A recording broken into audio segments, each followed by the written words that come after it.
Warning, the following podcast may contain foul language, offensive humor, and other juvenile behaviors. If you find these things offensive, stop listening now. Otherwise, enjoy the show. Now I'll take the left, and you take the right. The road will stick to the shadows and remain out of sight. Let the wizard do the talking, his intelligence is the best. Then we'll all take on the boss man while the fighter takes the rest. Oh, we had this good idea, well it seemed good at the time. Now half our party's dead, and that sure ain't a good sign. So now we're back to character, Jen, our error we now see. So before we try out plan A, let's figure out plan B. Translated into Okay. Appalachian music. Hello. Yeah. Fantastic. Bluegrass and all that, yeah. Oh my God, Hello, hi. Oh, there's hi. people. Hi. Hello, people. We were just reveling in the very old intro that I decided to randomly play because I was fascinated by that button. Oh, what's this button do? This shiny, candy-like apple red button. It says new intro. The one that says "Do not press." Yeah. But we liked it. It The was new good. intro really is a really old intro. Well, there's like 5 of them that say new intro because I don't think Stu ever renamed the ones that weren't new anymore once he put a new one on. No, I have a very specific naming convention. New intro. The new. Improved intro. Really new intro. But if I'd done a more recent one, I would have started the file name with the date I recorded. Oh, okay. It's a new That's how I intro. do stuff. That's now. that's the best way. This is the way. And the reverse date where it's year, month, day. Yeah, Because that way everything everything's- sorts correctly. Yeah, Yep. that makes It's sense. That's fantastic. the I love good that. way. All right. Hello and welcome. This is the Happy Jacks RPG Advice Show podcast. And it is episode 2914. So that is season 29, episode 14. I had to look. Like I promised last time I'd know it. Already and failing. I forgot I already failed. These are my friends. These are my best friends. Already like hazing me. Wonderful. Okay. Anyway. Because we can't do any better. You know, it's amazing that you even try. Because the rest of us are like, how It's- long have we been doing this? 10 years? Why is it 13? 14? If it's 13 years. Why is it 14 if it's Huh? 13 years? Yeah. I'm Wow. confused. Yes. It's since 2009. Yeah, Yeah, we're old. so, right, Anyway. Weekend after my birthday, July 2009. Yeah. That's So, how you remember. Hmm? Okay. That's the only reason I remember it. we record the show at on Friday at Who are you? 7:30 p.m. Oh, I'm Kimmy. Well, no, I do the things. You can do it whatever order you I can want. do. I am the boss now, Yes, Stuart. you are. Actually, so we record the show at 7:30 p.m. Pacific time on Fridays, and I am the new person in charge. Thank you. My name is Kimmy. Actually. My name is Stu. Hi, I'm Stork. We are a hot mess. And if you'd like to email the show, we take your stories, we take your questions, and we take all of your guff. You can reach us at happyjacksrpg@gmail.com. That's happyjacksrpg@gmail.com. There's also a form if you go to our website, which is happyjacks.org. There's a contact button, and there's a whole little form. So if you don't want to type our email address, which is our name and really easy, but fine. If you'd like to watch us live, if you aren't right now, you can watch us at happyjacks.org/live or happyjacks.org/Twitch. It's all the same. It goes to the same place. And, yeah. And in this episode, look at me, I remember things. It's right there for you. Right? Yeah, I know. But it's not like order. It's like kind of just this chart with all these things. In this episode, Andreas from Sweden writes in about preparing for a new setting. Sean from Philly asks about playing a low-status PC in L5R. And Thomas from Denmark, actuallys us about our math and Savage Worlds. I peeked at this email because I am in charge of the email account now. He really does. Well, He yeah. fucking schools us. I don't know. Actually. I Yeah. want to buy him an apple. Yeah. I wasn't here for whatever you guys said, but I am so here It's for... actually something that Tappy said. It's Tappy's fault. Oh. And I just believed him because it had to do with math, and he's better than math than I am. I'm just going to sit and sip the tea while this all goes down. It's going to be very exciting. We could actually go through one of the charts and actually use the damn Traveler 5 book and look up the dice probabilities in the back. No, it's only D6s. Oh. And this is specifically about D4s. Yep. So if you want to hang out with us and a bunch of the Happy Jacks community, you can join our Discord at happyjacks.org/Discord. We just did a big reorganization of it. And it's actually pretty hopping. We just bumped over 500 people on there. Oh, excellent. So it's very busy right now. It's very How many exciting. users until they start making you pay for it, or did they? No, they not? never do that. Oh, and they don't. No, Oh, it's not. So it's not like what am I thinking? Slack. No, it's not like Slack. But like people can like buy boosts and stuff. But I don't give a shit. Don't do that. Come and talk to us. That's fine. Share with us your Letterkenny gifts. That's the most fun thing ever. And when you show up, we give you tacos because in LA. In LA. it's tacos and hiking. Oh, Actually, Frey started it. Like someone like joined, and there's like a little announcement, and he's like he just put up the taco emoji just randomly because that's Frey, and then we were all like, oh, I haven't thought of or talked to Frey in years. He's amazing. Hi, Frey. I'm glad you're still around. Yeah, totally. Last time I saw him was at a game convention, but it was a Long time ago. Yeah. Not like just pre-COVID, but like He's long time. teaching. He's so much fun. Oh, is he really? Yeah. That's exciting. Yeah, it's great. Maybe you and I ought to go to Discord and talk to people. You all have accounts. I'm just I gonna. know I have an account. Now. I have one. You I don't have know what two. my password is. Because you. I have one that I made. Yeah, no, there's two Stu accounts. They're both you. I looked at the emails. You made one, forgot you made one, went back and I made used another the same one. email address? No. Oh, it's using a different email Yeah. address? It's probably because I forgot the password. Yes, that's what happened. And there's a stork. Yeah. And they've both been like. That might be mine too. Yeah. Accurate. That's my Instagram. Accurate. Yes. Twitter. That's my Twitter? You have a Twitter. That's Yeah. Instagram. We all. The genuine stork. Yeah, the genuine stork. We've all had passwords at some point. I know. Really trying to get you a blue check mark. Really trying to do it, but it's very It's tough. so hard now. Yes. Yeah. Also, we put up a world map on our website. So if you want to go tag yourself, please do not tag your exact address because stalkers and the internet, it's bad. But if you want to tag yourself, we have people in Japan now because HiveMind finally put herself on there. It's very exciting. People in Australia, people in New Zealand, people all over Europe, people all over the US and Canada. So go put yourself on our map. And yeah, that's at happyjacks.org/worldmap, or you just community. Any Brazilians? There's a lot of RPG people in Brazil. We still get a bunch of downloads, but nobody has tagged themselves on the map. Oh, yet. really? Yeah. Come on, so Brazil. Represent! do it. So yeah, we're slowly like check marking off all the continents. That's our goal. So all right, I think that is all the news. Oh, thank you everybody who went to our our registry for our new studio for DO. Oh, excellent. And I think all the stuff is bought, so thank you guys so much. You came through wildly, so thank you. It was amazing. That's cool. Yeah, it's really cool, and it's gonna. Brilliant. Brilliant! Yeah, you are all, as always, fantastic and a wonderful community, and I'm super excited to use all the nice little padding and special little I was going to say, it's microphone really holders. exciting. Things like, base padding. Oh, you Ace. didn't see what I bought, did you? Penny. I bought an entire case of the same stuff tiles I used in there. Oh, yeah. They come in 4 foot by 2 foot sheets. Yeah. And they're 1 inch thick. Yeah. And you just cover them with fantastic. Yeah, I that's may what- have some extras. Okay, when yeah. I'm done. Yeah. So, But I bought a case of 12 of them. okay, yeah, and they're like $60 when you do that rather than the other stuff. But That was over $100. yeah, the things we got though are specifically for like the ceiling.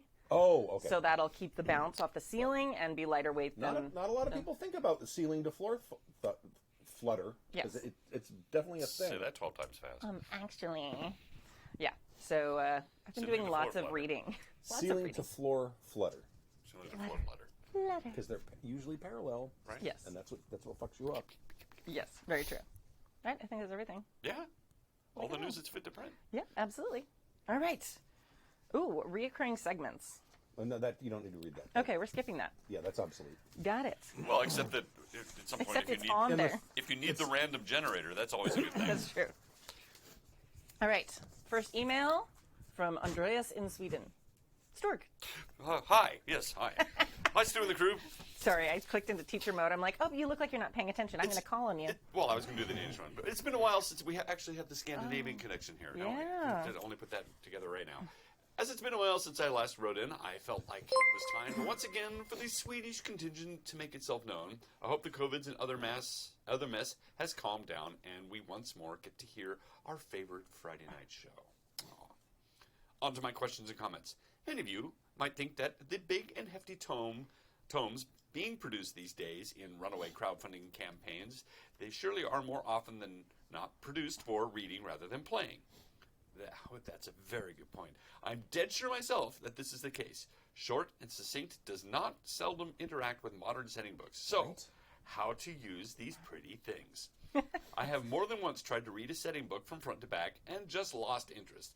I've also tried to browse and read sections that catch my eye, with the goal of 1, getting to know the feel of the theme of the setting, and 2, find the special corner where your players can make a difference and also interact most fully with the specific setting details.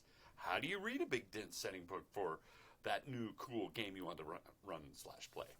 This line of thinking has tangentially inspired Stu talking about Moment of Truth and the struggle of how to organize a game book as a technical manual or as a reading experience. As an addendum, I want to ask Stu, or someone else, has looked at Harn, which is designed to be very clear, short, and modular. Personally, I like the idea, but the world just makes me go to sleep. Love to hear your thoughts. Cheers, Andreas from far off Landesweden. Sweden. So, point I've the never first. seen Harn. The Scandinavians talk about it a lot. It's been, and I I've might heard actually of have it. it. I might have it. I might, Ooh. because, well, I was looking for a new fantasy setting that wasn't D&D, and I wanted something more Viking and austere, and Harn seemed to fit the bill. And I think I started to read it and such, but again, with setting books is like, there's a weird disconnect. Sometimes there's some fluff that's kind of fun. Sometimes it's you're trying to work out the actual technical details of how the game is run. And I almost feel like it needs to be divided into sections. It's like, here's how your game is run, and then here's all this cool stuff that you can do later. But I mean, Setting books are super depends on hard. what you're reading it for. Yeah, like, I mean, I feel like I think that's why a lot of like D&D books and things like that have some setting in them, but it's mostly like, this is the technical book, and then here's the setting book. Right. Because it's much easier if you have them split that way to really write the book in a way that's targeted for the content in it. Your rules need to be a reference manual, and they should be organized that way. It needs to be somewhere else. It could just be a different section, but your rules should be in one place, and the setting should be someplace else. Yeah. And if you mix them up, you're a monster. And I do like of the things that D&D does, especially with 4E, that all of those fluff books were their own, all of that stuff were their separate things. So if you got the Book of the Plains, it was almost like reading a new novel. You're like, ooh, this is very exciting. Right. And they had settings and feels, and then there were characters and stuff in there. And I kind of like the fact that, independent of all the rules and stuff for the game, you had this other book that just dealt with this one section of their world.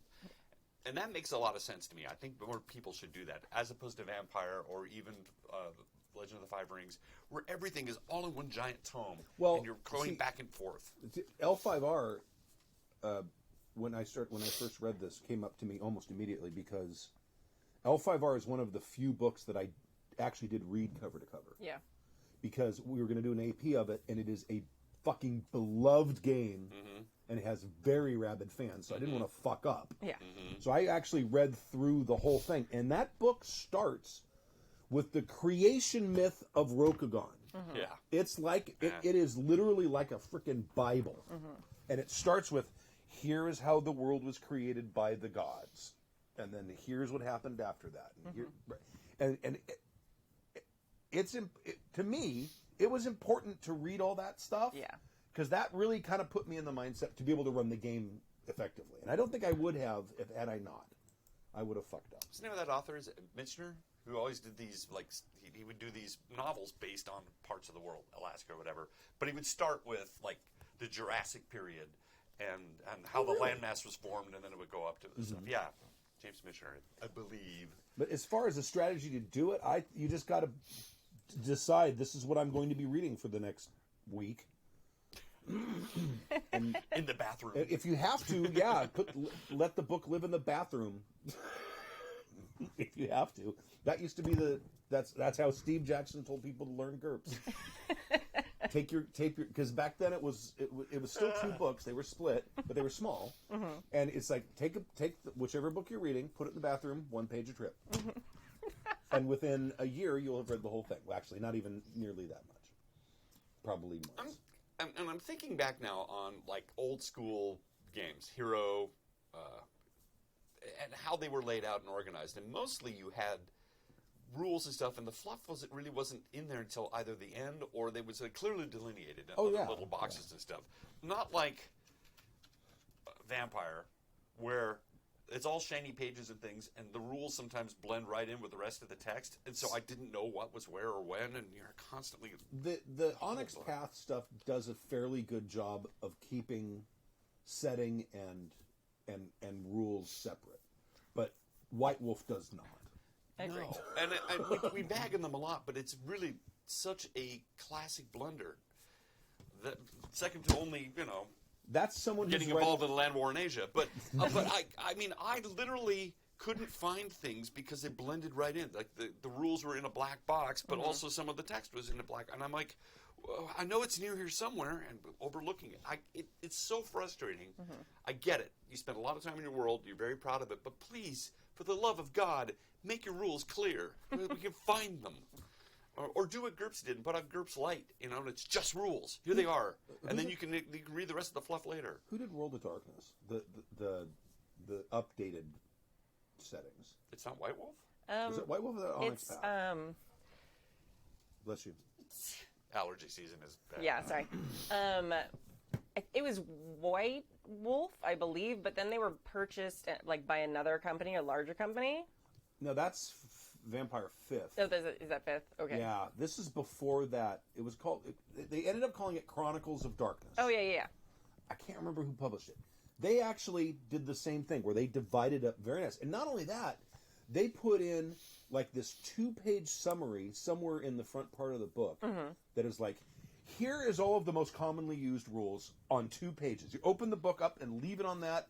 90% of what you're going to need is on those 2 pages, which I thought was a fucking brilliant idea. Genius. Yeah. And Longest Traveler did a great job, too, with their character creation. It's like, these 3 pages, these 2 pages, this is what you need to do, and you step by step. 20. Yeah. Well, no, but after that, you go into the game. But it gave you step by step, and you're like, and okay, they cool. gave you a flowchart, too. That's what I'm saying. The thing, quick. No, stuff like that.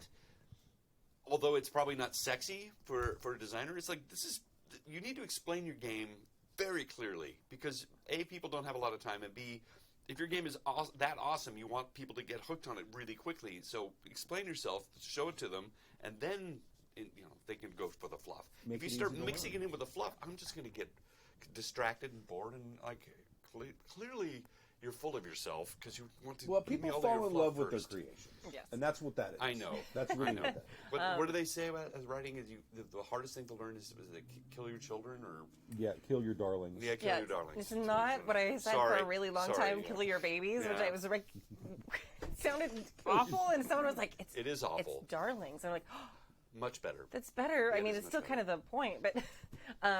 Our friend from the Gaming and BS podcast, who's in the chat right now, says Onyx Path did the Chronicles of Darkness. Okay, all right.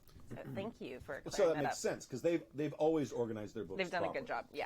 And now that they said that, I'm like, oh yeah, I remember the little logo on the front. It's one of all those little details after you look at a book so long, and then you're like, I don't remember anything about this. I remember the interview we had with Shane Hensley, and we sort of talked to him about the organizing of the books and putting out Savage Worlds. And one of the best organized books there is. Well, that's where I was going with that, too. And I remember we talked to him. I said, your book is really small. And I asked him, I said, were you scared that by putting the price point so low that it wouldn't sell? And he goes, we were terrified. And he went on and on. And then we followed up. My follow-up question was like, but your book is so well laid out, I found myself, if I skimmed anything, I'd miss an important rule. And he went on about how they were very good at the editing. They edited and re-edited and re-edited to get it as concise really as tight. possible. Yeah, and the book is a joy to read and really well organized. And it's, I think, something anybody should do. If you're designing a game, take a look at how they did that because everything's there and it's so clear. You read it, it's a clear sentence. There's no like, well, can this be interpreted this way? Can this be interpreted that way? No, it's right there in black and white. And they still manage in that small book to put in a bunch of monsters. Yep. And in the back of it, a bunch of 1 or 2 page adventures. Completely. Yeah. And the book is, I'm going to guess, 150 pages total. It's not very thick. Yeah, I've got a copy I've still supposed to send to someone. It's just that person stopped listening a long time ago. They gave up. No, he's back. Oh. He wrote an email in a couple months ago. Oh. I will bequeath that book to you, and you can get it. No, son of a. You don't even remember who it was. Jim took. Oh, okay. Besides, I you're was also actually talking with him on Discord the other day. See, You're all set up- he wants you're all his set up fucking for book mailing. back. You're all That's set why up he's trying to get in good with you, so maybe you'll send it to him. It's all about the old RPG book. Yeah. That's all the motivation. and Savage World is in 2nd edition now, so it's probably the collector's. Yeah, the Explorer's edition. Yeah, that's the old one. The thing I love, and I know it's not exactly in the book, but I love a really good either like GM screen or like a lot of the PBTA games have those little pages you can print, which are like the GM's guide. Right. I just finished doing one for Starscape that it's got like generic little ship, because it's a ship combat game. So it's like little bad guy ships you can like with little boxes, so you can just like use them right there. It's got all the most important rules right there. So if you've never even read the rule book, like I love, not that I don't read rule books. I don't read. Yeah, except That's L5R. clear. Yeah, they know everything about us. Like you have that sheet there, or it's there on the screen, or whatever it is. There's some, and a lot of actually, it's really popular now online to find like fan made ones that are just like that just like clarify everything. That's what perfectly. I was going to say. Yeah. That notebook in that stack over there, it is filled with GURPS charts in the little plastic protector. Oh yeah. God, it's full of charts. Oh yeah, it's full of charts. My friends, And I this is completely GURPS. forgot I made that thing. I've even photocopied certain sections. And now that you're one more episode away from your GURPS, I know. you I've remember. been using the book, and it's like, Oh, here it is. and I said, wait a minute. Wait a moment. I'm like sitting there going through 800 pages of rules trying to find the reaction table. Yeah. Here's the vehicle hit location table. Yeah. And I think some companies actually have those resources available online. Like you A lot can of them download custom GM screens, you can download cheat sheets. Well, they realize I like they can player make money. mats. I really like player mats. Yeah, player mats are Like great. I famously Those are made good. them for they're really handy, especially if somebody's not that familiar. You just drop it down in front of them, and here's what your initiative is, and here's all that, and then it's constantly there. And again, it's a resource that people don't think about, but I think it's really important for a game to try to make this as clear as possible for people. You really want the barrier to entry to be simple. Yeah. You want the games to be clear. You want the people to be able to just drop in and read it. And even to somebody who doesn't understand, it's like, here's your player mat. Just go over it. It's all right here for you. You can't screw this up, and I'll let you know. It's like when you're learning to play an instrument, you practice so much that you forget about it, and so then you can just concentrate on the fun. So it's like if you can make the rules to sort of disappear or make them really simple, you can concentrate on the play. Yeah, absolutely. It's one of those things. I was actually playing with Claire and Carol the other day. I'm playing guitar in the band right now, which I'm not good at. But for whatever reason, we were practicing in Carol's backyard, so I just took my mandolin. And it was one of those things like we played a Wives song just to warm up, and it's a song that I have not played for probably 8 years. But my finger, like everything knew exactly what to play. It was perfect. So cool. It was like I had played it like in rehearsal yesterday, like so beat cool. for beat, the three of us, because we played so long together at Yeah. Fair. Like everything, it was just like knew it cold from the beginning, and that's like the goal for GMing. Yeah, absolutely. It's like you know a system well enough that even when you're not necessarily paying attention to everything, you kind of know how it works. So even if you're not thinking about, okay, I'm playing a G chord, okay, I'm playing a D chord, you know what you're playing, and so you can actually sing or you can do something else. So that's a goal, and I think those sheets really help get you there. They get you to that point where instead of worrying about, what am I going to be able to flip pages fast enough to find that rule? It's like right here, you know you can find it very quickly without like hindering the game. And this kind of ties in with something we talked about last episode, or maybe the episode before, about immersion. Somebody was typing in saying, "I really want immersion," and I said, "The bet if you can make the rules disappear so that people don't have to worry about them, everything will be easier." And I think that it's true pretty much just along the line. I mean, again, I remember talking about Mook. And he was so good with GURPS that he made it all disappear. And because people show up with GURPS has this reputation of being really complicated and hard, and it is, I think, for the GM. And if you have a really good GM, it's really you can not sort of that make it go hard. away. It's really not It that isn't. hard. It I mean, the isn't. basic It's game easier than mechanic Hero. is extremely simple. And it's easier than Hero because there's less math, and I don't think it's not as unwieldy. As much as I love that sort of impulse chart style Layout. No, the initiative order. You know, right. Where you take multiple actions depending on what your speed is. Yeah. Fuck, that slows the game down. But it reminds me of Starfleet Battles. Yeah. Do you remember Starfleet Battles? I know that. Yes, I know of it. Okay. I never played it. I had a buddy who was really into it when we were in like high school, I think. So we used to play it all the time. Mm-hmm. And that had a 30 segment impulse chart per turn. It was amazing. Why? Because it's Starfleet. Now that's a war game. That's okay. Here's my, Constitution class starship, that's and different. here's the Klingon ship, and we're on a hex grid. It's like Warhammer except visually, Starfleet. It's way more boring than that because it's usually two chits on a black map with hexes. It is the most uninteresting game on the planet visually. I don't understand why you would do space combat on just like XY. Like you Because it's trying to recreate Star Trek. Well, I know that, but And they didn't really. I know they never did Not either. until Wrath of Khan. But that was That's the when they plot hook. invented the third That was dimension. the whole plot hook right there. I was going to say I was waiting for you to pause, and I'm like, but that's how they defeated Khan. Yeah. Because he only thinks in 2 dimensions because he's an old sailor. Yeah. He was just battlefields or something. But the other interesting thing about Starfleet battles, which if I ever do a second edition of Moment of Truth, I might do. Which you should. The book came in a shrink-wrapped thing, and it was not bound. It was a stack of pages Oh my God. and a notebook that was like Starfleet battles, okay. Commander's Edition, blah, Well, blah. This is like 89 or something, right? No. Don't poo-poo it yet. Because if they needed to make errata or change a rule, Oh, yeah. you could write in with a self-addressed stamped envelope. Oh my God. Obviously, you wouldn't do that today. You just download a Download fucking a PDF.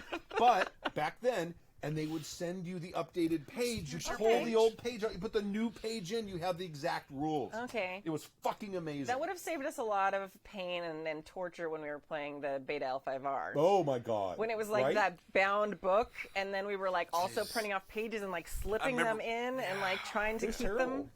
Yeah. Yeah. Didn't you bind that book though? Yes. Okay, so I that was on you. learning how to bind books. Yes. That was- But they didn't actually just make updated pages. They made errata sheets. So you still would have to read the rules and go, So it's still on do I get to trust this rule or should I go and see if there's errata for it? Oh, the errata for the errata. I blacked out that whole game. I forgot. I remember making the dice. I was very excited about it, and then everything the game It just was all went to shit. such a disappointment. They're great. It wasn't moments. you. It was just the game was a disappointment. I'm sorry. Switched, Yeah. Is that the one we switched? halfway Yeah, we through? stopped. We were doing it, and it was just like, We can't take this anymore. yeah, we did. I think our first duel, And it was boring. it was so bad. That was it. And it was not deadly. It was just And there was like no tension. yeah, it was just like I really liked like some of like how the dice flavored things, the special dice, and I've talked about that before, but Right. but yeah, But it did not save the game. No. It was Yeah. a cool thing that like if I ever run like a regular L5R like 4th edition game, I might steal like a little bit of like that mechanic with the dice. I've got 2 flowers, a twig, and a tea Okay. leaf. Okay, I can. You did hate the dice, but there was one. God, which mechanic was it? I really loved that incorporated the dice. Oh, you made me think of the Vampire. The Star Wars. Yeah. Well, no. The strike, like the mechanic in L5R where it was like yourself. Was it stress or strife? Something. It was I like think it might have been self-control. Strife. I think it was strife. I really liked that mechanic. That's the one thing I'd love to like snip out and put. Very similar to the new hunger mechanic in Vampire 5. Yeah. And Which also strangely, is like a thing that's something in this game called Starscape. I don't know why something that I liked so much would appear in a game I'm designing, but yeah, no, I love the concept of as that builds, eventually you act dishonorably or you embarrass yourself or things like that. That was just like a very cool thing because right, you have an outburst or something. yeah, you right. have to, it gave there a penalty when you did these like shitty things because so many times like and we heard about a lot of stories about that and I think L5R is the next one, maybe we should wait and have and read this, but people would write in about like, oh yeah, like we're supposed to play L5R, we're supposed to be honorable characters, and then just murder everybody, like so many people just murder everyone. It gave it just like the hunger mechanic in Vampire kind of gave a mechanical reason not to do that because if you build that up, like, so I don't know, I really like that part. Yeah. And role playing. It's always nice when you're like, I am an honorable character. I don't like this tea. It's awful. Terrible. And then everyone's like, But samurai could murder indiscriminately as long as it was done under the sake of honor, and then there was the whole class structures. If they were below your class, it was okay. Nobody cared. It still got weird. but it's Rokugan. To an extent. Yes. I mean, Yeah, I know. everyone still understood that if you kill all the farmers, you're going to die. Right. They understood that much at least. All right, next email. Let me read it? Let me see which one's longer. Or you want me to read the longer one? No, I want to read the longer. Oh, that's the Denmark one. Yeah, you That's do the Your Math Stinks one. Oh, Okay. yeah. Playing low status PC in L5R from Sean in Philly. Hey, I showed the Philly like a sponge. Good morning, Jackers. I'm glad you Is didn't it read this morning one.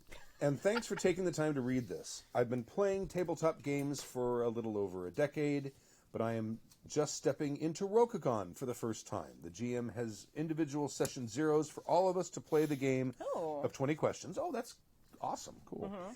Fully flesh out our narratives and go over the mechanics. We'll soon be having a group session zero for introductions and work out prior relationships with dynamics. I don't know if people would stand for having multiple session zeros.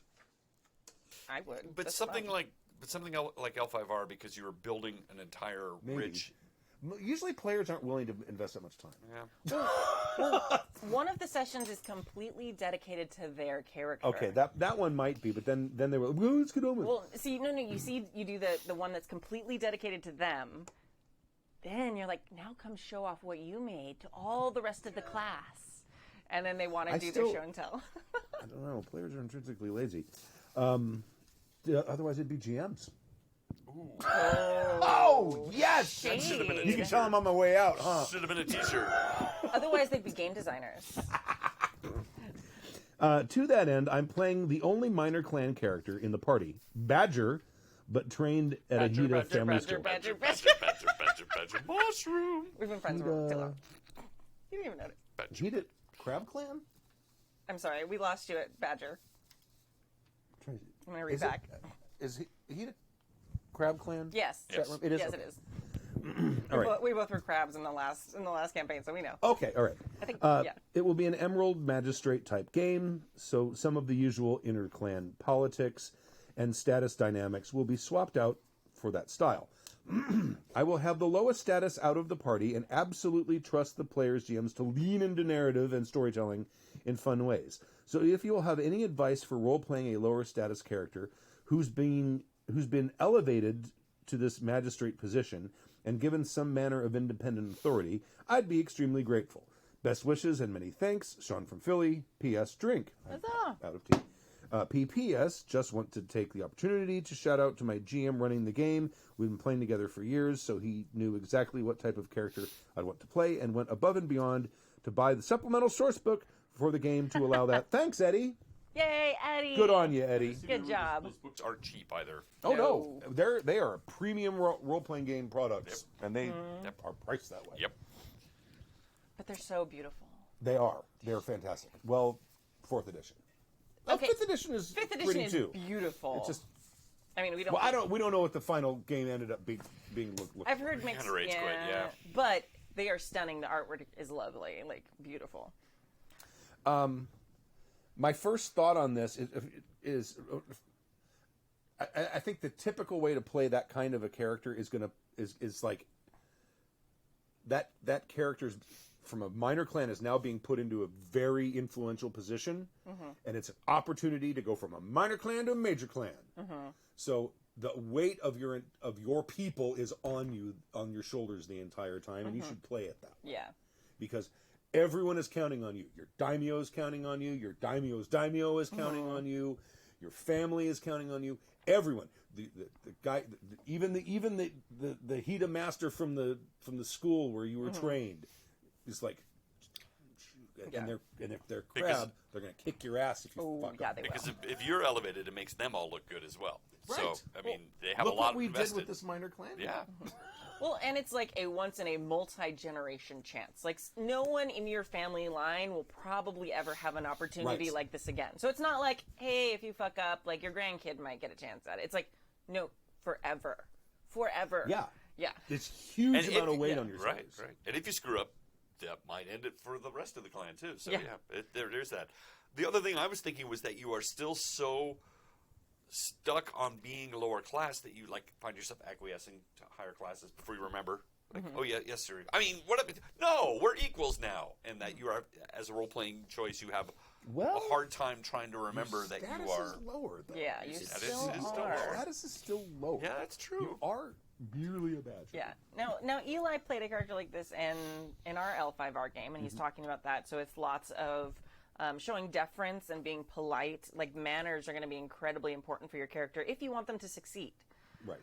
So like I always think of characters like this as they are extra smart, or they are super savvy, or they have some amazing talent that gave them this opportunity. So you have to kind of play that up. Like, maybe you are incredibly politically savvy, or whatever that is, and like lean into that, but know that there's gonna be consequences. And maybe if you love drama in your games like I do, it's like, okay, I'm gonna buck this, and I'm going to say something at some point and be.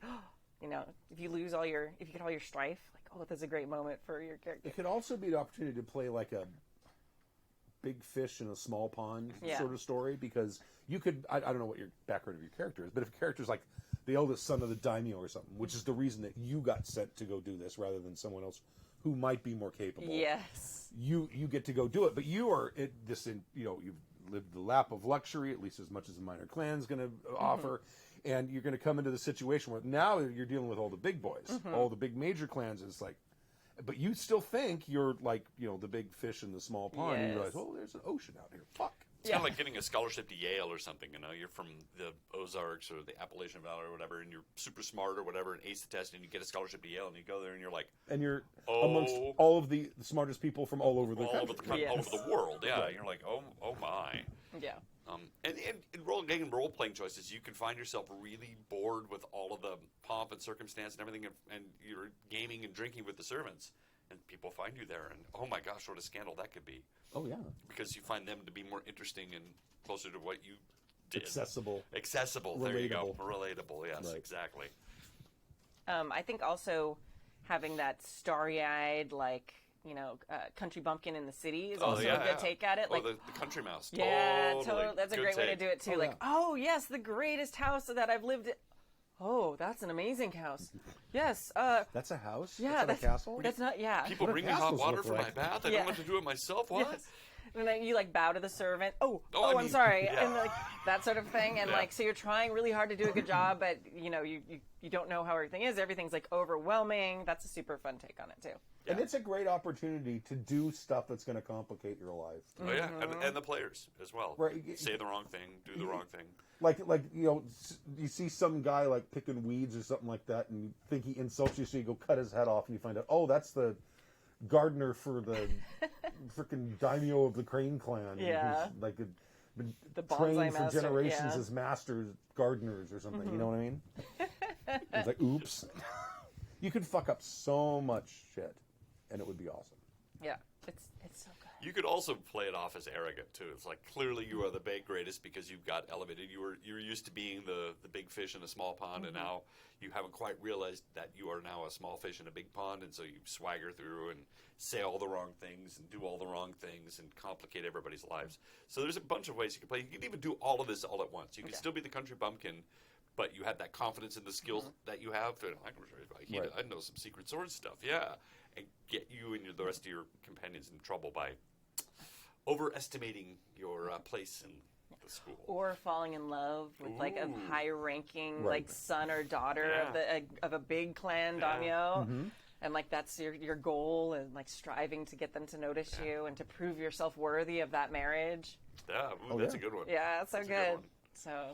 So much amazing drama in that game. Or you could accidentally insult the son of a really high-ranking noble, and now you have a rival who's complicating your life for the whole time. Yeah, that's there's so many great things you could do. It's especially if it's a courtier, it's setting you up to fail left and right, and you just get, and especially if you're like a bushi or something, and all of a sudden you're just getting owned left and right or because you're an unsophisticated rube. Right. Yes. Or you find out they've been laughing at you in court because you've been saying all the wrong things. Oh, and man. aren't doing the right. Yeah. And if you're trained Hida, fuck that shit. Crabs are not the best at negotiating court politics to begin with. Hida are the ass kickers, right? Yeah. Those are like the heavy weapons guys, right? Right. So Hey, it turns out good in the end, okay? I promise. No spoilers, but you can wreck shit and own the court if you've got a big enough stick to swing. yes, use your mighty Tetsubo. Yes. Hopefully you took the Tetsubo. I miss that game now. This is We'll like get the another third. sequel. Yeah, this is like the third week in a row we've talked about it. I've been I thinking know. about it. I was talking with my husband about it, and he's just like, "Yeah, no, that was a really good game." He doesn't even like watch it, but just because he judges the game just by how much I talk about them when I'm at home. Right. And he's like, "No, you talked about that game a lot." It's like, yeah. It's a long All right. time ago now. It seems like it. It's like, yeah. I'm going to say 4 or 5 years ago. 4 years? The last, most recent one? Oh, the most I'm recent one. guessing. I don't know. Time has no meaning. I have no idea I how know, long ago right. anything I know, is. we've kind of lost it. It's true. We kind of 2 years. I'm like, You know, I it don't- gets worse as you get older. 'Cause Yeah, I, but- I keep thinking that that like the 1990s aren't that long ago. I Yeah, do. you're right. Don't you do Oh, the same you're- thing? Yeah, you're right. Because it's like just a couple days ago. So that's not that long ago. It's like what 99? It's like, dude, that's like 23 years ago. Because remember, we Like, graduated from fuck. college like in the 80s, right? 89. I Yeah, did, yeah. 87 for me. So it was like right there, and it was like all the 90s. You don't realize how much time passes as you get older. Well, I was still watching Saturday morning cartoons in the 90s, so I see how far it is. I'm like, well, things are pretty You'll different. get there though. I will. But specifically, like, when we started streaming again, it was funny because people were like, oh, yeah, you haven't streamed in a while. I was like, yeah. And I was thinking about when I'd streamed previous to, like, the last little while. I was like, oh, yeah, I was pregnant. I was running Eidolon Academy and trying to hide I was pregnant. Oh. So I made the name tag super big on stream, and I would, like, slide the chair off when I had to go to the Big, bathroom. big, and made the letters in the middle larger. Nobody knew until Was like, later I posted pictures of the baby. Everyone's like, you are pregnant? It's like, yeah. There was a show, I think it was Will and Grace when the actress got pregnant, and they made fun of the fact that in the past every other show would hide it, so they would like have her walk up to a table and have like a flower on it, you know. Oh, yeah. and talking, They do that a and lot. she'd pick up like a painting or something and move it, and it was just so overtly, it was hysterical. They just wrote the whole. We're hiding the pregnancy into. It was amazing. It was very meta. I've been watching Psych, which is like a early aughts police comedy Yeah. procedural kind of thing. And the woman who plays the police chief, at the time she's interim police chief, she was pregnant when the show started. And it got very obvious with that it's just like a thing in the way. Right. It's like the Austin Powers scene. They're Yes. like looking over this thing, yeah. Exactly, handing the cantaloupes. Okay, that's That is probably my favorite scene in that whole movie. Is that whole? It's very funny. It's so well choreographed. yeah. That's still better than like writing like the fat storyline though. It's like, oh, you ate a lot. This is Right. gonna be part of the Right. storyline. That's why you gained weight to hide that you're a pregnant actress. You're like, Did they do that? they've done that so many times. Yes, Really? that's a total thing. Usually they just kind of cover it up. Nowadays, a ignore little it. bit more. But yeah, no, I think even Mad Men did that. Like it's wild. Well, there was a time when they just wouldn't show a pregnant woman. Oh no, yeah. There was but- a subplot in Mad Men I mean, where there she was was a- hiding her pregnancy, though. No, that was a different character. Oh, okay. They did a fat storyline for one of the other characters to I hide. think it was that I she's Love pregnant. Lucy that broke that taboo. Yes, To have finally, a- and they pushed the beds together too. They were like Right. groundbreaking. Even Dick Van Dyke didn't have beds together. No. With Mary Tyler Moore, they definitely had a bed together. Oh, what you missing there? People didn't film it back then, though. No, I guess not. Now that's how you become famous. And pregnant. Yes, and it comes full circle. Yes. All right. Our maths stink from Thomas from Denmark. Are you okay? No, You want me to? Okay. Stu looked break it concerned, up. like I'd messed No. something up. Dear Stu and the Fellowship of Happy Jacks, hello from the dark and wintry vampire-friendly Scandinavia, where the sun currently rises at 8:40 a.m. and sets at 3:15 p.m. Oh my God, I would be at work for longer than the sun was up. It's I would more- start falling asleep It's Yeah. more on the way home. I'd be It's- like, oh, it's Yeah. getting dark. I think it's more sun than they get in Alaska at this time of year, right? I have no idea. Well, it's Denmark. Yeah, Denmark. Well, I know it's kind of hard to tell. You got to really look at the latitude. Yeah. lines. Yeah. You have to look. It is this is a long-time Danish listener, a few times letter writer, back from a hiatus. We have a lot of people coming back from hiatus Yep. lately. I'm very excited. If you're back No, from this hiatus. email is months old. Well, But we've always It's had like 2 months we've always had a pretty strong Scandinavian contingency, Yes. by the way. do you know what's been happening? What? People have been writing in, and I write, "Hey, thanks for writing in. Your email's now in the queue." And they freak the shit out. They're like, "Oh my God, I know you got it. This is amazing. This has never happened in the 13 years of Happy Tracks." No, I would never do that. I know. I'll tell you why after the show. Oh, You don't even respond to my emails. I had to email or send you a Slack today. You wanted to no say- idea. well, hopefully I won't do that always. Yeah. Like, hopefully eventually we'll get enough that I won't be able to do it that for Right. everything. But right now I'm Well, trying it's to. like when we used to read everything Yes, that it- came through. and we had I stopped 4-hour that. shows. Yeah. Yes, we we did. We did. No. Some people liked them though. That was like the long format. And Yeah, it there was, it there was like 8 of them. there was much discussion about whether we should do long format or short. We thought it was hilarious. Yeah. And then we'd be sober listening later and be like, "Ooh." I would never make that mistake. Well, I'm Sober vain, listening so I later? did. Sober or listening later? Don't listen Both. later. Oh. I have never listened to a complete episode of Happy Jack's RPG podcast. Really? No, not once. Okay. I have listened to APs to see if I can remember what I did during Yes, the that's game. helpful. That's different though. But I've never listened. I've listened to the first couple minutes to make sure the feed's working or to see if the sound's okay or anything like that. But I've never listened to an entire episode. Yeah. It's just weird hearing and seeing. Yeah, I was there. I remember but it. that Yeah. is it's just like God, I look old and my voice is annoying. I meant to tell you about that. Oh, yeah. Forgot for the last 13 years. No. It's been a lot longer that he's been hanging out with you and sharing his voice with you. He's in your band, remember? That's right. That's like 24 years now? 30. Really? Yeah, 1993 was our first rehearsal, my God. so it's almost 30 years. Yeah. Yeah. Anyway. This is a long-time Danish listener. A few times letter writer That's back from in a the hiatus. last century. I keep forgetting his past. Remember the '90s? That doesn't seem that far away. to Yeah, me. no. Go ahead. I'm sorry. I was 9. Okay, I recently found my way back to your esteemed show, Esteemed, after having been focused on other shows covering my primary gaming interest, Warhammer Fantasy Roleplaying, It's very popular. WFRP. We don't do that. Well, for Well, Stu bought a bunch of the miniatures and then never played. that's Warhammer 40K. Oh, okay. Sorry. That's the war game. This is the fantasy RPG. Oh, okay. I heard you were low on email, so I decided to write in. In your last show, December, I think, yeah, this is old, you talked about your lack of mathematical understanding regarding whether 3K3 roll would be better or worse than a 4K2. You also repeated the erroneous opinion that a D4 is superior in Savage Worlds due to its tendency to explode more often. Sigh. Okay, you idiots. I'm going to push up That my was the glasses for subtext. you, my friends. My Scandinavian friends, my glasses have been pushed up just for you. Besides being a roleplay gamer since the 80s, I am also a math teacher in a country that actually does math well. I added that part. And guess that it's time to set you right. Beware long math ramble. Short version is you are wrong. And if you accept that, just skip to the next part. You might want to skip to the next part. It's like a 3-page. No. No, it's not Okay. that long. Oh, come on, it's not that long. I'm enjoying this. Okay. Part 1, the math ramble. First of all, you should always strive to keep more dice than roll more dice in Legend of the Five Rings, and the old 7th RPG, also by John Wick, and that also uses a roll and keep mechanic.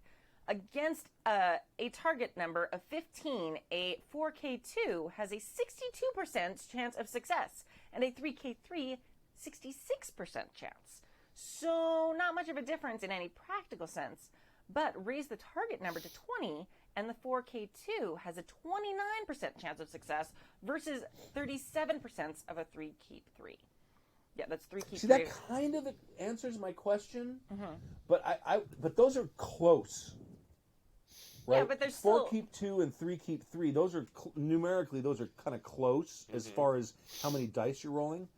But like, I seem to recall, and this has been a long time since we've done L5R, but I seem to recall like you have a choice when you're making a character. Well, yeah, because you keep the number of dice in your ring, right? I think it's the ring. I don't remember. Don't write another email telling me I'm wrong because I'm saying I don't know. But And he won't be if you have, what if you're rolling like 7 keep 2 versus 3 keep 3? Yes. That's, I mean, it might still be, but I'm wondering at some point does having such a large number of dice rolled, even if you're only keeping 2, start to push things more. You see what I'm saying? Yeah, I think it would depend on the system because depends on the target numbers you're looking at. Because if you keep 2 dice and it doesn't have any hope of getting there, that's but if you're rolling 7 rather than rolling 3, the chances of you. Well, okay, yeah, I see. Yeah, because Yeah, I see what you're saying. Yeah, because there's only so many pips on the die. Well, there's 10. Yes. Right. So the highest you can get is 20 with your keep 2 if you did it. Right. But if it is a more moderate target number, like a 15 or a 10 or something like that, I'm curious if there's a point where having a large dice pool, even if you're keeping a smaller number of dice, does actually push the probability of success. I'm sure it over does. the others. It might not. I don't know. You may have just caused another email from Denmark. Good. We need more emails. I'm trying to think. There's a website that I go to for this when I'm designing my games. Well, you can do small roller. That's a fantastic. Maybe probably could. There's one that makes graphs. You can put in like dice pools of different types of dice, and you can sit and compare the graphs. Because for a while I was thinking on my PBTA game of not using 2d6. I wanted to use 2d10 or 2d something just to be different. And then the success arcs were just so extreme, and their chance of failing was so much higher. And the chance you have to kind of a massage, because I started doing the exact same thing. Yeah, and I started working really on something that basically used the PBTA mechanic, but was using, I think I was using D8s. Yeah, it really changes it. Well, you have to kind of bump the numbers around to get to the right probabilities. You absolutely do, but even then, the chances of it makes a pyramid then instead of a nice curve. It's an inverted V. Yeah. So anyway, continuing on. Okay. Then there is Savage Worlds and exploding dice mechanics. Let's keep the wild die out of the equation, as it is always a d6 and just improves your odds overall. There is, of course, one anomaly that comes with exploding dice. When rolling against a TN of 5, a d4 actually is better than a d6, since a 4 really cannot roll 4, but either 3 or 4 plus either 1, 2, 3, 4, etc. Right. In all other instances, a d6 is better.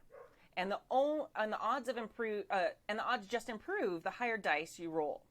Against a TN of 4, the chances of success is 25% with a D4, 50% with a D6, and 63% with a D8. Going up to a TN, let's say 8, the odds of success with a D4 is 6% against 14% with a D6, and 30% with a D10. Yes. Right. Going even higher to a TN12, the D4 only has a 1% chance of success, compared to 8% with a D8. I guess this is enough examples, but Tappy's statement to put Tappy's statement to rest for a while, or if Stork is around, there will be said something like, "Don't let the fact ruin a perfectly good story." True. Now don't let the math screw up your. Because I remember when Tappy was talking about this, and we were playing a fantasy game out in the backyard. And he came in with a character. Yeah. You guys were fighting Savage Worlds. giants or something. With Savage Worlds, and he built a one-shot rogue. Right, and he used all D4s, but he wasn't rolling a D4 and a D6. He was rolling several D4s. Yes. Because I don't remember if it was. Was for it the one where he had damage. to leave early? Yes, he came in and he one-shotted a giant, And he says, "I gotta go." I proved my point. And left. Well, no, because he had a hard out time, and we ended up shitting, just talking, shooting the shit, Right. and then it's oh shit, he's got to go in half an hour. Okay, let's go, and then he literally and then left. And we're all okay, cool. I remember he said he proved his point because he built this thing to one shot. That was the Right. whole idea was that, and he worked on the probabilities, and he did. He proved his point. He actually one shot of the thing. We were all well, damn. Right. Yeah. There were two giants. He killed one, and the rest of us were struggling with the other one. We got it eventually. Yeah, It was fine. It didn't hurt any of us, and we No. took it down. Everybody took a hit, but we were like, "You did what?" Well, it just made it so much better that he had to leave. Yeah. Because it was just all right, my job out. is done. Later. Mic drop. Okay, I got a jet. You noobs deal with the rest of this. Yep. Yeah, absolutely. All right, let me see. Part 2, a question about how to get players to learn about the fluff and of a game setting. Anyways, Good luck. I also have something for you to ponder and perhaps even give some new insights to. There are so many great RPGs out there. There's so much great fluff. In your latest show, you mentioned L5R, Traveler, Vampire. I would add WFRP, Warhammer Fantasy role-playing. There you go. Or any game set in some of the huge IPs like Marvel, DC, Star Wars. Marvel and DC. Players are often happy to play in settings with a lived-in and enchanting background. That they don't have to research. Yes. But I find that more often than not, it can become too much of a good thing. To translate a perfectly good Danish saying. That's a Danish saying? We use that all the time in America. Too much of a good thing? Yeah. Yeah, we absolutely do. Yeah, maybe we stole it. Did it come from? We steal a lot of stuff. The Vikings steal gave it everything. to us. Yeah. You know. Well, yeah, they may have come in and forced us to use it. The day the Normans invaded America. It's at Las Amedas. You will use our sayings. Yeah. Who knows? I don't know. Maybe. It's all fun and good when players have about the same level of insight into the setting. The game master knows more than the players. It can also work great, or go bonkers if the GM makes clever plot hooks and twists that seem obvious to them, but to the players just seem like finer points of the setting. That problem, I find, can be mitigated either by just telling the players what their characters should know and just moving on. But two situations always give me trouble, and I would like to hear your thoughts on this. Situation in the first. What to do when players, usually just one, let's be realistic, delves more into the lore than either the game master or their fellow players. You know the one that actually read the side box on how Rokugan clans make their chopsticks differently and finds it annoying that such details are lacking in the game. Or when this one player brings them to play and everybody else just looks a bit confused. Second situation, what to do as a GM when none, or if lucky one at most, of the players really isn't interested in the setting besides a more general understanding. How do you actually get them into knowing just a bit about more of the setting so you can actually enjoy playing Changeling instead of just it being a modern-day D&D game? Cheers. Thomas from Denmark. That is a very frustrating situation. It is. What he's talking about is really the only workable solution for the first thing. Yeah. I think. Yep. And that is, you stop and you say, okay, your character would, like, especially if your character's about to make a big, like a social faux pas or something. You said, just so you know, your character would know that doing the thing you're about to do is a grave insult and would probably result in a... Yeah. You do know that if you say that, this is going to happen. Right. And I can't really think of another way to handle that kind of situation. Because, I mean, it's really hard to get players to learn a setting. If they're not interested in it, it's something as good nuanced as fucking L5R too. They're going to make blunders anyway. Oh, It's sure. up to the GM to say, "I need to warn you now because you're playing court politics. That if you say this, it might be taken as an insult." And they may go, "Oh, okay." Right. But yeah. Now, personally, the way I found myself being interested in stuff like this is taking an interest in my character and my character's clan, and then going, and this happened with both Vampire and L5R, and taking a deep dive into the clan. And as you're reading about the clan and all the various stuff in it, and about about your school, you start with your school, or if in Vampire you start with your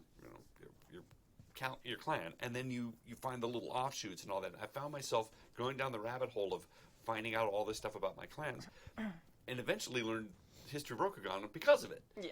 Despite myself learning more and more about the world through my clan, Right. trying to research what my characters, Well, I think everyone who's sires playing were and all L5R that. should read the section on their clan. Totally. Because that... And even some of the older sections of the book too, some of the older versions of the book too, they add stuff about Right. the clans, about who the founders were, even some of the legends of it. It's fascinating stuff. Yeah. But even when we were playing, like, we ended up playing with Jim and Eli, who love L5R and have played it for much longer than we have. And we found points where, like, we were like the noobs who, like, were making mistakes, and they, like, knew much more. And, like, often if you listen to the AP, like, even you asked to, like, okay, what would be this there? Right. I think that's a great way for the GM to handle situations like the second one. Oh, if you have a player who knows more about the setting than you, absolutely. Like, use them as a resource. It's also super helpful if you make, like we were talking about cheat sheets earlier, like make a little cheat sheet of like how you greet people, like things not to do, in front Remember of when we were used to play in there? I put up the tenets of the... You totally did, and that was very helpful because we had that to look up and refer to. And as we got into the game, we needed to refer to it less and less. But I think that's a great way to start. Yeah, you would. Oh, are you gonna do that? That? Would you honor? Yeah. So, Sincerity. yeah. Yeah, and I would look at you accusingly. You would. Very accusingly. I'm sad that was back in just the audio days. Very judgy. Very super judgy. judgy. GM. Yeah, absolutely. I was really trying to enforce the setting. You did, and I think that's important. The GM has to do that, especially with these games that have a very set setting. Again, like why are you playing Changeling instead of D&D in a modern setting? Because you want that flavor. Mm-hmm. So if the GM isn't helping enforce that and reinforce that, which I think are two different ways of going about it, then what's the point? Yeah. Again, if you, as a GM, ask your players to come up with an interesting backstory, especially with something like Changeling, which takes place with the Fey Realm, they're going to make a deep dive into the Fey Realm, and despite themselves, they're going to come up with really cool things and learn about it, and that you can then work off of. I remember when we were doing one of the Rokugan, one of the L5R reboots, I found this sort of minor clan and found the legends about the Kitsune. Mm-hmm. And I wanted to incorporate that into my character. And you were like, and I did all this research and gave it to you. And you were like, you're the one that found I never read Kitsune anything stuff. about the minor clans. No, but it was fascinating. This whole Those Kitsune guys journey are I went on. posers. And but I ended up learning about a lot more about Rokugan through that stuff. And it's the same thing with Changeling. You start finding yourself researching the Fae, the Fae realm, and your motivations, and the She. Yeah. And the next thing you know, you've managed to grok Changeling. And much like L5R, all of the World of Darkness books Yes. have something like a clan or a family or a line or something. Mm-hmm. So you belong to one of 6 or 8 And different a massive database online. Yeah. Oh yeah, Which I found myself just. So does L5R. L5R has a lot of shit It's online. so too. easy to find. They're very similar, especially in what is considered polite, how the structure of the society is built. Mm-hmm. I'm saying but the rules are very clear. How you treat a prince, how you treat a daimyo, and you have to do a certain thing, and you screw up, it's like there's not a second chance. So I really think the cheat sheets are the way to go. Yeah. And I think players get a bad rep for this. A lot of times you have to try and make it accessible. So much of it is online now. Send them a PDF of something. Books are really, really expensive. And they're, it's okay, do I want to buy this, $50 Crane Clan book for a game I'm just playing in one time? Right. So, make it easy on them. Put up, Google sites are free now, or you can, if you have a Slack or whatever, pin some links to places that they can refer to.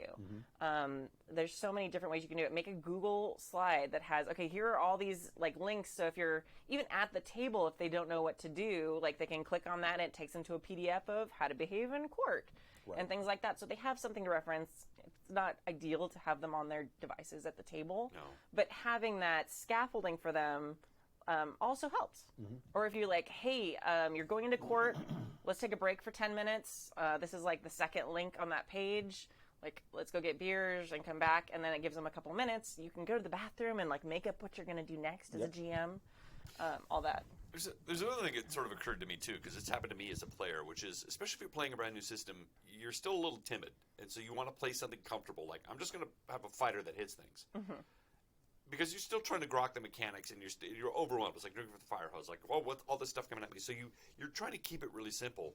And if the GM starts requiring me to do a lot of research into the world while I'm still trying to master my fighter that hits things, it can get very overwhelming. And you have to be careful, I guess, on what you're requiring your players to do and how fast they're going to learn it.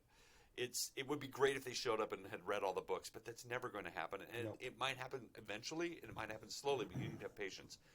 And again, assigning things maybe like they did with Traveler, which is we need to work out your backstory with your family, will allow them to get it in small bits and at least start, and they'll know their family history and some of the stuff, and from there they can bridge out. Yeah. You can't expect them to read the rule book and have all the fluff memorized. But if you try to keep it personal and make it a personal interest, at least then they will take the time to work on their character and their motivations from that. Yeah, that's a great way of doing it. collaboratively create the little village they're from, like in session 0, then play in play your first couple sessions in this village so they can figure out the rules, so they can learn how they attack, how they, defend themselves.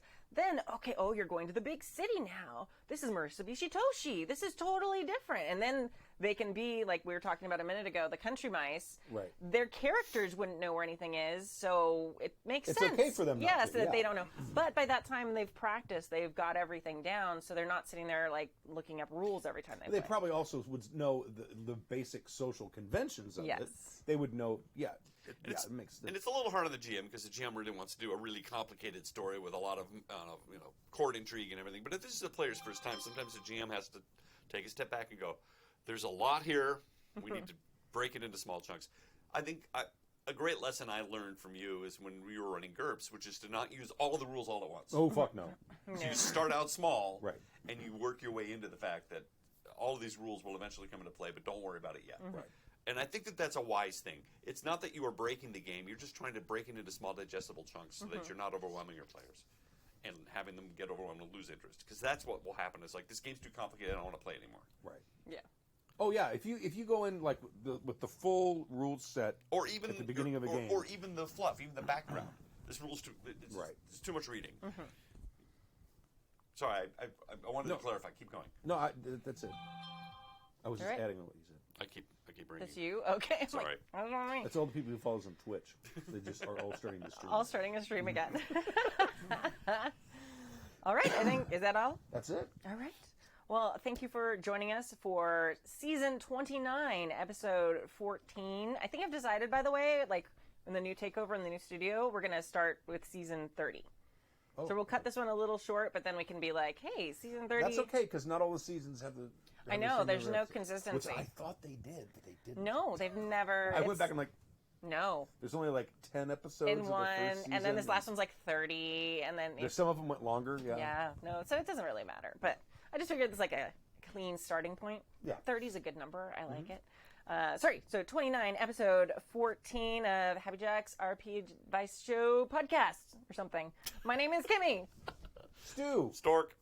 And we are going to leave you with a song. I'm very excited about this. It's been a while since we've done this. And we will talk with you later. Bye. Don't stop streaming if you're going to leave them with a song. I'm not going to. I'm switching to the other thing so we're not sitting here awkwardly the whole time that the song is playing. All right, fine. We're going to do that. I'll chair dance. Okay. No, we're not I won't be able to hear the song. No, that's fine. Let's see. We're going to do this one. Don't mute the mics.